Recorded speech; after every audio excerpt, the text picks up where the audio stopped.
I'm Kyle, and this is Ask an Engineer, where we answer all of your questions on foundation and concrete repair problems. And I know you want to know more about that, so let's go.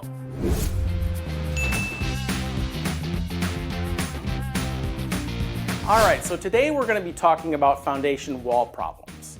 And the best place to start is right at the beginning. What is it that causes foundation wall problems?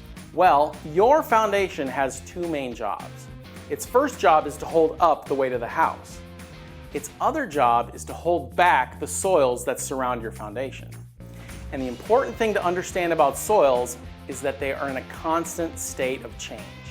And most of those changes have to do with moisture. Some soils can swell and shrink with changes in moisture.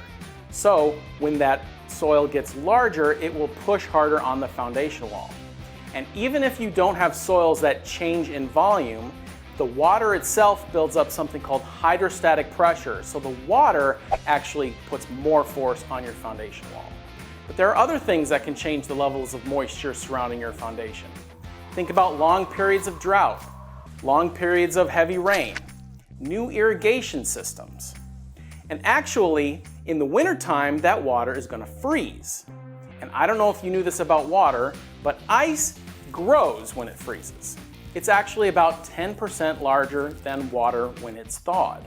So all of that moisture next to your foundation, which is kind of locked in place, it is going to swell and it is going to put a great deal of force on your foundation wall. So really, your foundation is never done proving itself. So there you go.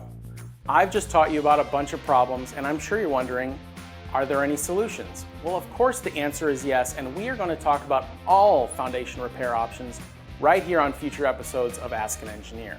Please click the like button. You're not going to hurt my feelings if you hit the subscribe button, and we will see you next time.